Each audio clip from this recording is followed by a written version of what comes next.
నమస్తే, welcome to మా Telangana TV.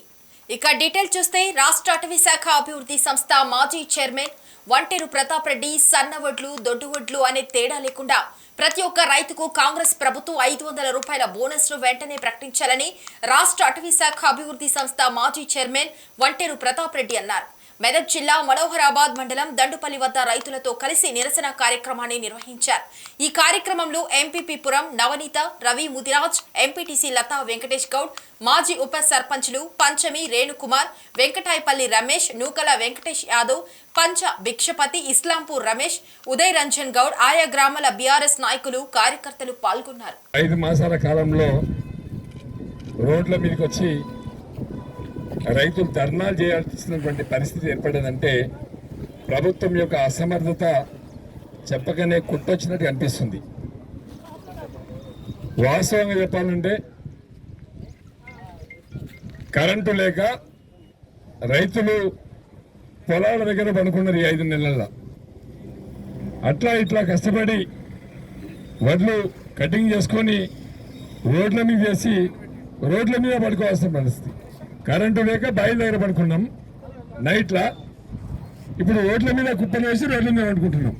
అంటే కాంగ్రెస్ అంటేనే రైతు ఇంట్లో ఉండొద్దు, రైతు పొలాలకు ఉండాలి, రైతు రోడ్ల మీద ఉండాలి, రైతు ధర్నాలు చేయాలి. ఇది కాంగ్రెస్ యొక్క లక్ష్యం. సన్న వడ్లకు 500 బోనస్ అంటుండు. సన్న వడ్లకు 500 బోనస్ నువ్వు ఇచ్చేదేంది? ఆల్రెడీ ట్రేడింగ్లో 27-28 నుంచి 3000 దాకా ప్రైవేట్ వాళ్ళు సన్నబట్టు కొంటున్నారు. 500 నువ్వు ఇచ్చేదేంది? ఇలా దొడ్లు ఓట్లు ఉన్నాయి. యాసంగి పంట అంటేనే దొడ్డు ఓట్లు ఉంటాయి. యాసంగి పంటలో దొడ్డు ఓట్లు నువ్వు కొనని చెప్పు, నువ్వు ఇయ్యని చెప్పు. కానీ సన్న ఓట్లకి ఇస్తా, దొడ్డు ఓట్లకి ఇయ్యంటే పండించేదే దొడ్డు ఓట్లు. రేవంత్ రెడ్డి గారు మేడి బట్టి దున్నుంటే వ్యవసాయం చేసుంటే అని నిజంగా అర్థమవుతుండే. వ్యవసాయం యాసంగిలో ఎట్లాంటి ఓట్లు వస్తాయి, వర్షాకాలంలో ఎలాంటి ఓట్లు వస్తాయి తెలిసి ఉండేది. వ్యవసాయం చేయనటువంటి వ్యక్తి ఈ రాష్ట్రానికి ముఖ్యమంత్రి అయింది కాబట్టి రైతులు అంతా కూడా రోడ్ల మీదకి రావాల్సినటువంటి పరిస్థితి ఏర్పడింది. 10 సంవత్సరాలు కేసీఆర్ గారు అధికారంలో ఉన్నారు. కరువు లేదు, కరెంటు పోలే, కరువు లేదు, రోడ్ల మీదకి వచ్చే ధర్నాలు చేయలే. ఏ కాంగ్రెస్ పార్టీ వాడికి అనిపించలే, ఏ బీజేపీ వాడికి అనిపించలే, ఏ రైతు రోడ్డు మీదకి రాలే. 10 సంవత్సరాలు చెరువులు నిండినాయి, కుంటలు నిండినాయి, చెక్ డ్యాములు నిండినాయి. కొండపశమ్మ సాగర్ కట్టుకున్నాం, మల్లన్న సాగర్ కట్టుకున్నాం, హల్దీ రివర్ నిండా నీళ్ళు ఇచ్చినాం, చెరువులు నింపినాం, కుంటలు నింపినాం. ఇవాళ చెరువులు ఎండిపోయినాయి, కుంటలు ఎండిపోయినాయి, బోర్లు ఎండిపోయినాయి, మోటార్లు కాలిపోతున్నాయి, ట్రాన్స్ఫార్మర్లు కాలిపోతున్నాయి.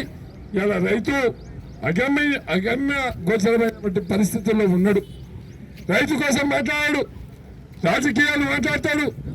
ఎంతసేపు బూతులు మాట్లాడే ముఖ్యమంత్రి ఎవరైనా ఉన్నారు అంటే అదొక రేవంత్ రెడ్డి గారు. కన్ను వీక్తా అంటాడు, పేగులు వీక్తా అంటాడు, చెడ్డీలు వీక్తా అంటాడు. ఇదేం కర్మ? పండుగ చెప్తా అంటాడు, ఉరికి కొడతా అంటాడు. ఈయన ముఖ్యమంత్రి మాట్లాడే మాటలేనా? ముఖ్యమంత్రి గారు మాట్లాడే తీరు ఇదేనా? రైతులకు నువ్వేం చేస్తావో చెప్పు, ప్రజలకు నువ్వేం చేస్తావో చెప్పు. నువ్వు చేసిన హామీలు ఏంటివో చేయండి. అలా ఇసిపెట్టి ఇలా రోడ్ల మీదకి వచ్చే పరిస్థితి వచ్చిందంటే దానికి పూర్తిగా నైతిక బాధ్యత కాంగ్రెస్ పార్టీ, కాంగ్రెస్ ప్రభుత్వం తీసుకోవాలి.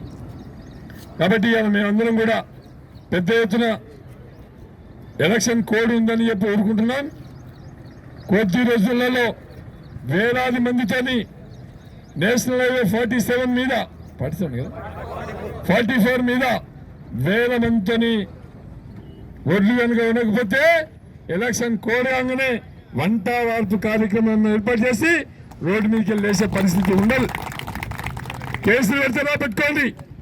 మేము పెళ్లి పోలీసు అన్నాం, ఇలా పోలీసు వాళ్ళని అడ్డం పెట్టుకొని గుండాయిజం చేస్తుండ్రు. ఖబర్దార్ కాంగ్రెస్ నాయకులు అని చెప్పి ఈ సందర్భంగా నేను హెచ్చరిస్తా ఉన్నా. పోలీసులను